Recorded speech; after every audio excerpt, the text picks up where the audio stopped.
Ghost of Tsushima. This was provided by Sony Canada, and this is an open world RPG experience. This is all from the base PlayStation 4.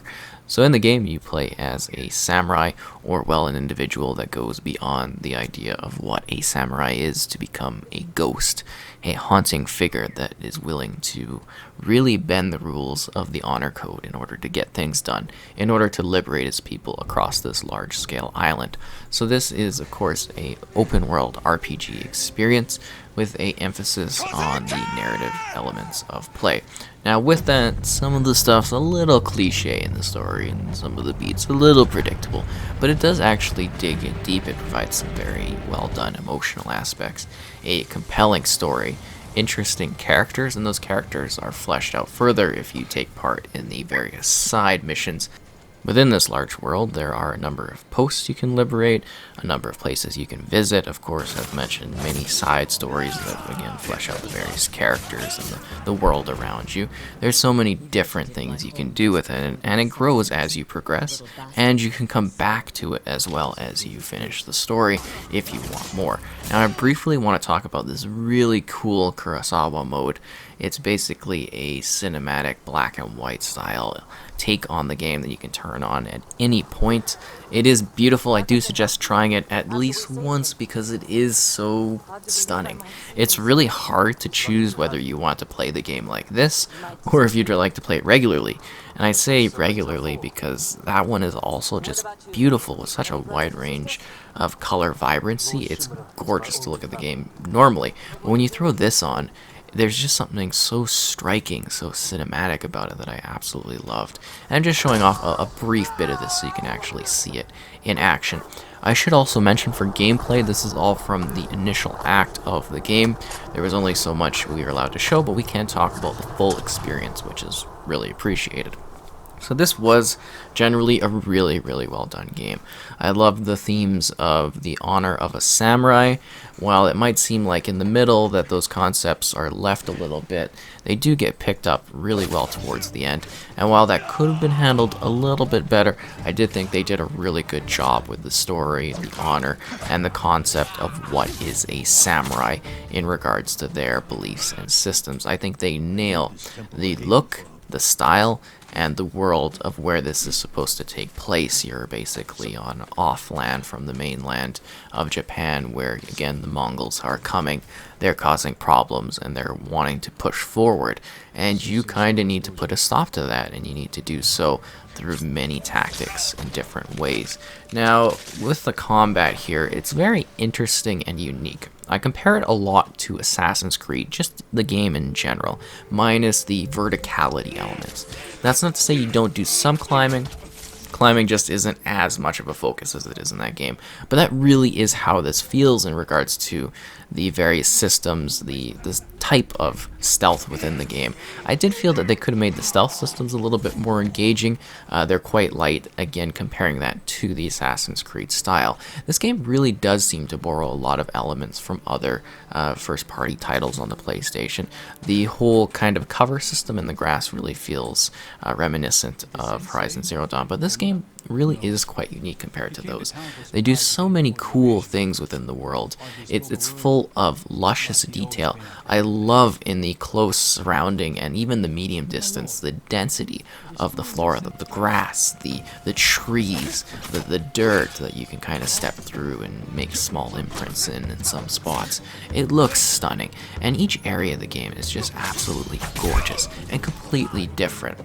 You might, from what I'm showing here, think that it's quite similar, but no. There's like beautiful orange leaf trees, beautiful red leaves, and those scenes where leaves are just like flopping to the ground are just absolutely stunning to look at and take in.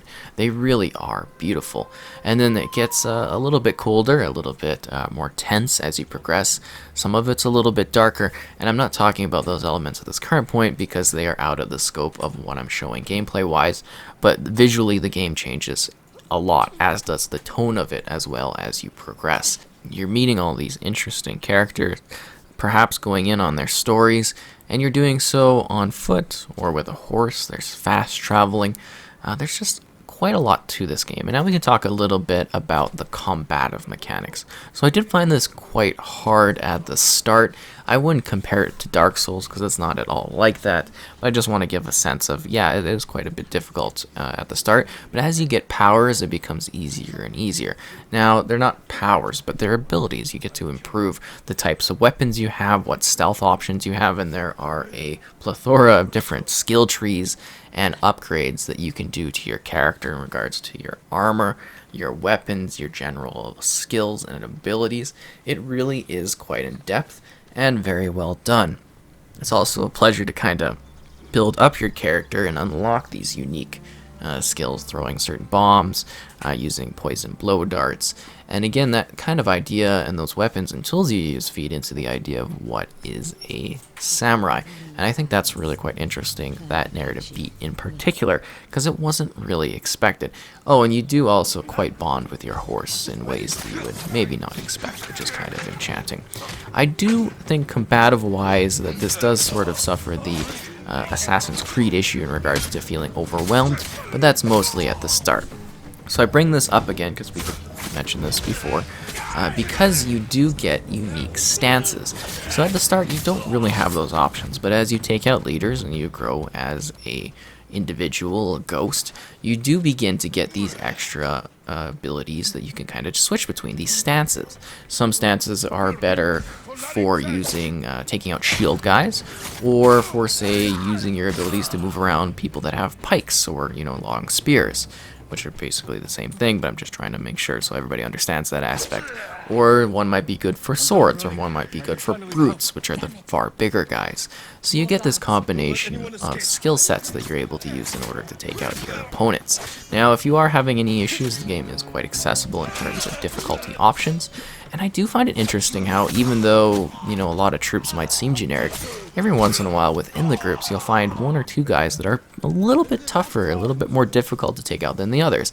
One that does a little bit more of a parry, one that does a little bit more of an aggressive attack. I found that really quite interesting, that, I would have some difficulty with some troops, whereas others would be a lot easier to deal with. And the combat is really quite a lot of patience too, especially when you're starting out. Picking the right moves, waiting until your enemy attacks. They've got this really cool sort of greeting attack too that you can do where you can call them out. It's a big standoff. It's very quite interesting if you like that sort of thing. Now for me, the combat, I personally lack patience, so I have a little bit more trouble with it than others that might be able to sit back and chill a bit more when they're fighting. And again, that really comes up to your, personal concept in regards to the combat. But you do level up and you become a lot more powerful, so it's not as big of a deal. So this is a lengthy game. This is a very well done game. It really is great. I think they did a fantastic job in building this large, gorgeous, visually stunning world. The density is just so well done. They're able to, I really don't like pop-in games where grass and stuff pops in, and they hide it very well in this game. So again, the close ground and even the medium distance is beautifully layered with such density. I'm very amazed by how they were able to achieve that. And you get such a sense of scale here too. This area is big, there's huge castles, sprawling towns, people going about living their lives despite this Mongol occupation that's going on. And the characters also move around and, feel natural in regards to their combative situations. You do get larger scale areas of conflict, and it's just generally a very well done game. They did a great job on this one. It's an open world RPG that you want to really go out there and explore, to do those side missions, to reach all the different heights. There's lowlands, there's beaches, there's castles, there's snowy plains, there's burnt landscapes out in the distance. Again, lightly touching on this stuff because I don't want to spoil the experience of you going into some of these areas and you seeing what they have to offer, because they are so well done and so interesting. I think they really did nail this one in terms of the setting, the visuals, the looks, and just how it plays. It's very well done. And I did mention some stuff isn't quite as well done as other parts, but I think overall as a package, this is a very well done experience. It really does quite push the console to its max almost, quite honestly. It was very loud playing this. But yeah, it's just a really neat game. I like the style of it, I like the aesthetics, I liked what they were going for in regards to the look of the game, and it's just a stunning samurai experience that I think everyone will most certainly enjoy in one way or another, because it was a lot of fun. It was really cool honing up my skills, slashing opponents, getting down there and causing problems, and of course battling against this overall threat that does have a main face. I guess with the enemies they could have done a little bit better job of maybe showing off some of the different ones. They get their little highlights, but yeah, there's really one primary enemy, and you do really understand what his perspective is in this one through little glimpses, but they could have maybe even dived deeper into that, because it really does seem like an individual that just wants war, wants conquest, and it would have been neat to see more of the reasoning behind this. And it is neat that it perhaps set up something that is a bigger historical point that dives deep into the legacy and the history of this ghost.